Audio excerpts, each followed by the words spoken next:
The earth does not rush the sunset, and you no longer need to run either. There are four things that silently steal the peace of older people.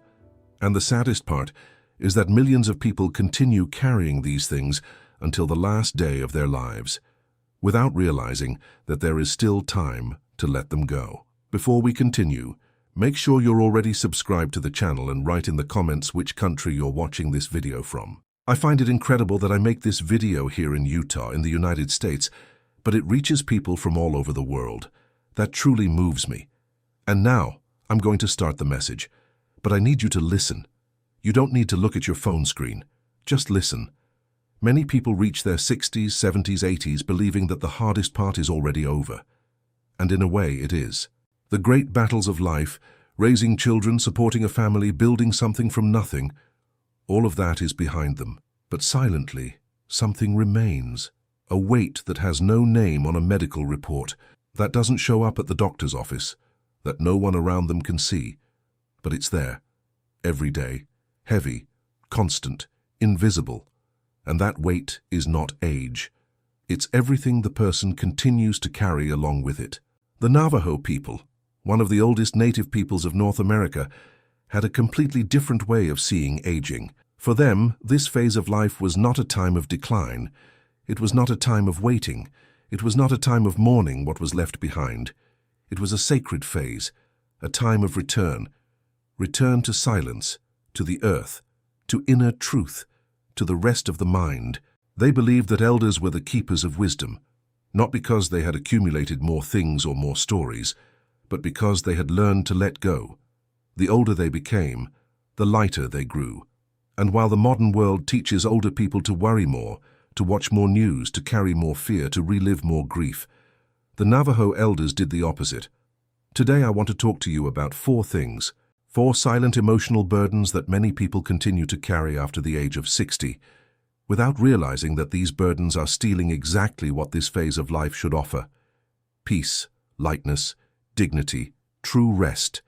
If you feel that any of these things speaks to you, stay until the end, because the last message of this video may be the most important thing you will hear in this phase of your life. The first burden begins so quietly that most people never even realize they are carrying it.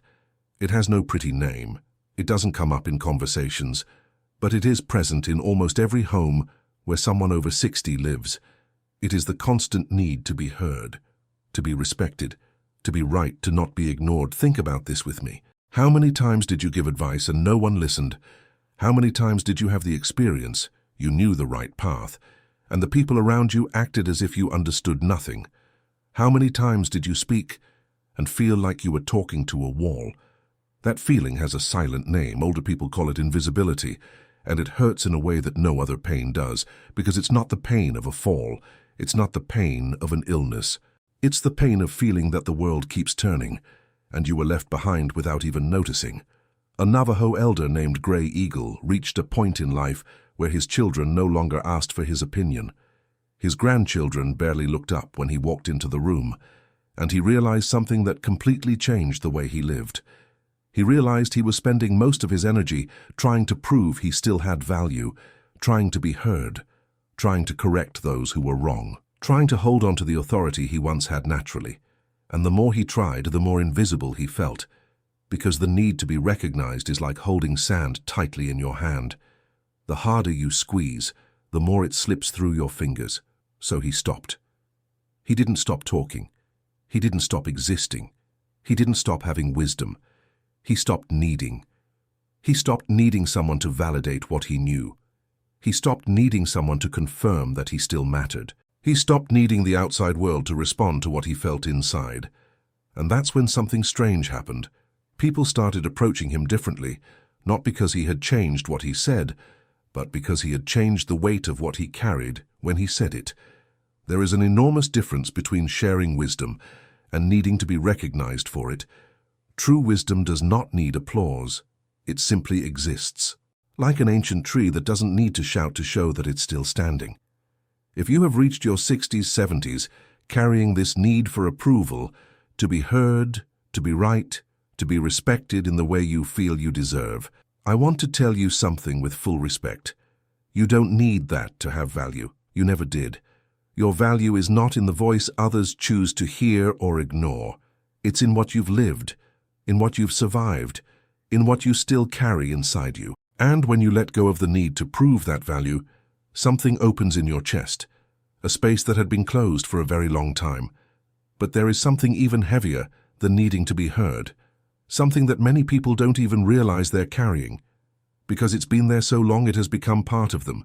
The second burden is the heaviest of all, not because it is the loudest, but because it is the most silent. It makes no noise at all.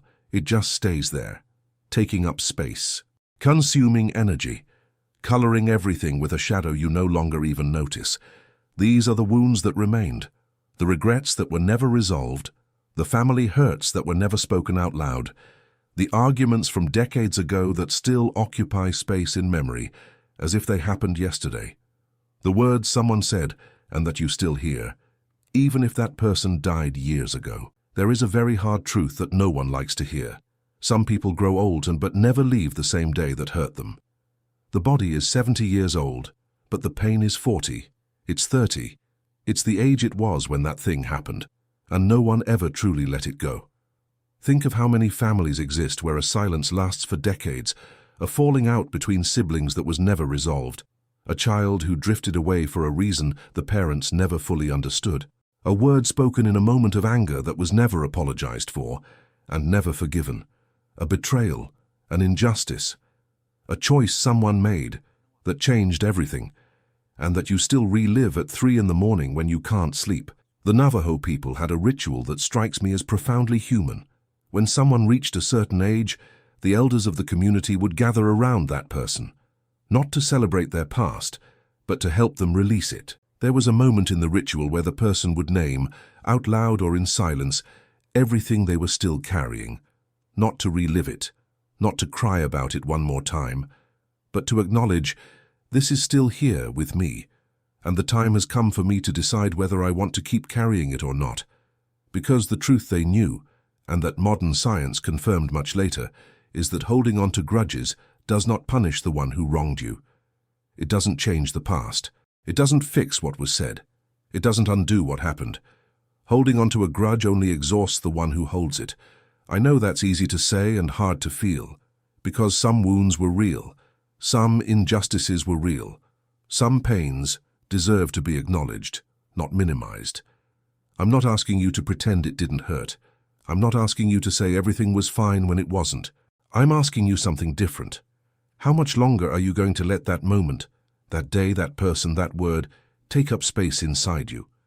Because the past has no weight of its own. The weight is given by the present. It is you, today, right now, who chooses, consciously or not, to keep carrying it. And here is something that most people never stop to think about.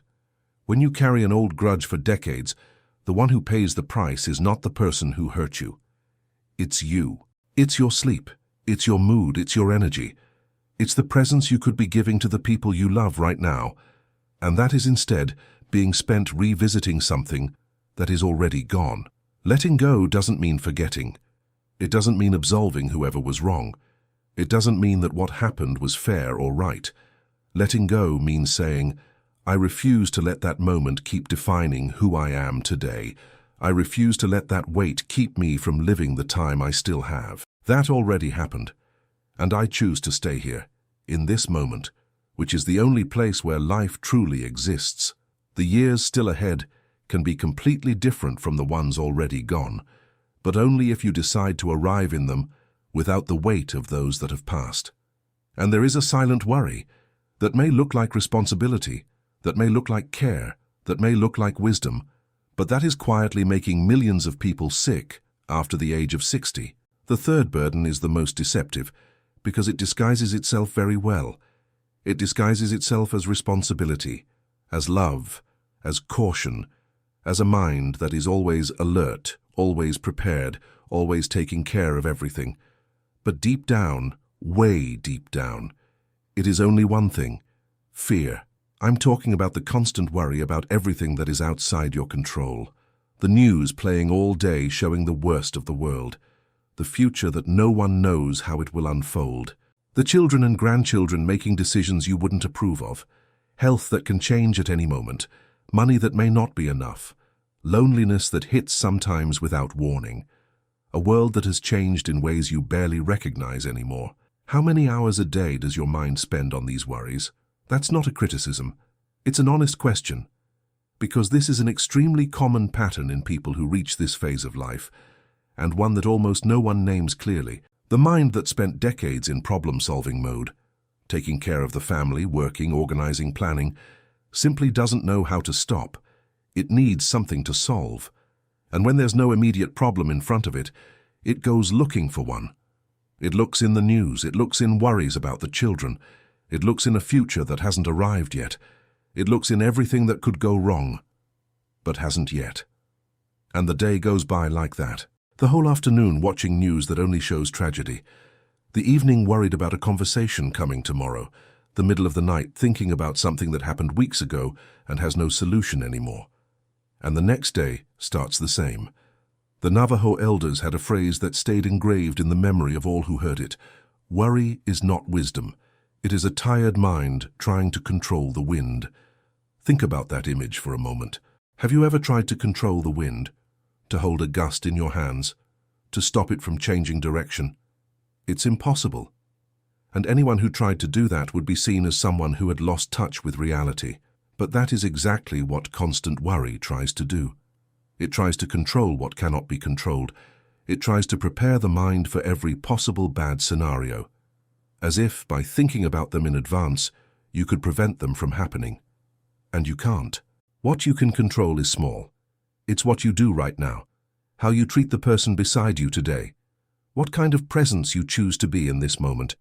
The rest, the future of your children, the direction of the world, what will happen to your health 5 years from now, is beyond the reach of your hands, and continuing to grip it tightly doesn't protect you, it only exhausts you. One of the most beautiful teachings the Navajo left behind said this: the river does not stop flowing because a stone is in its way. It finds the way around, and it keeps going. Life has that same nature. It flows, with or without our worry about it. The question is not what is going to happen. The question is, while life flows, will you be present in it? Or will you keep looking at what hasn't arrived yet and missing what is already here? But the last burden may be the most dangerous of all, not because it hurts more, but because it is the most invisible and the hardest to recognize in yourself. The fourth burden. This one makes no noise at all. It doesn't show up as a grudge. It doesn't show up as a worry. It doesn't show up as a need for approval. It shows up as a phrase, a simple phrase that seems reasonable, that seems responsible, that even seems wise. That phrase is, when the time comes, when things get better, I'll rest. When the kids are okay, I'll take care of myself. When the situation settles down, I'll slow down. When I have more time, I'll live the way I want. When I feel safe, then I'll allow myself to be happy. How many decades of your life was spent waiting for that time to come? And did it come? For most people, no. Not because life is cruel, but because that time will never come on its own. It doesn't appear on the calendar. It isn't announced. It doesn't arrive when the external conditions become perfect, because the external conditions are never perfect. Peace is not a reward that life gives you when you've solved everything. Peace is a choice you make right now, with everything still messy, still uncertain, still imperfect. The Navajo people had no specific word for emotional retirement. For them, that concept did not exist, because inner peace was not something that would come later. It was something that needed to be cultivated every day, at every phase of life. They believed that postponing your own peace was the most silent way of wasting your own life. And there is something painful I want to tell you with care, with respect and with deep kindness. Some people spend their entire lives waiting for the right moment to live in peace. And that moment never comes. Not because they don't deserve it, not because life is specifically unjust to them, but because they kept waiting for something external to authorize what can only come from within. Peace doesn't need permission. It doesn't need ideal conditions. It doesn't need everyone around you to be okay, the world to be calm, the problems to be over. It only needs you to decide, today, that you will no longer postpone yourself, that you will no longer let the noise outside determine the silence inside, that the years still ahead will not be lived in waiting mode, that you, with all your history, with all your marks, with everything you have lived and crossed through, deserve true rest. Now, not later. Now. So let me summarize what the Navajo elders knew, and what the modern world keeps forgetting, that the constant need to be heard and recognized is a weight that does not need to be carried, because your value exists independent of anyone's recognition. That old grudges protect you from nothing. They only take up the space that could be filled by presence, lightness, and peace. That worrying about what is outside your control is not wisdom. It is a tired mind fighting against the wind, and the wind always wins. And that peace is not a reward that comes later. It is a choice that can be made right now, today, with everything still imperfect and everything still in motion. You have arrived here carrying a great deal on your shoulders. Decades of responsibility, of caring for others, of battles no one saw, of nights no one knows about, of strength you had to find inside yourself when it seemed like there was nothing left. All of that is real. All of that matters. All of that says a great deal about who you are. But now, in this phase, perhaps the greatest act of courage is not to keep carrying. Perhaps it is to let go. Let go of the need to prove. Let go of the grudges that no longer change anything.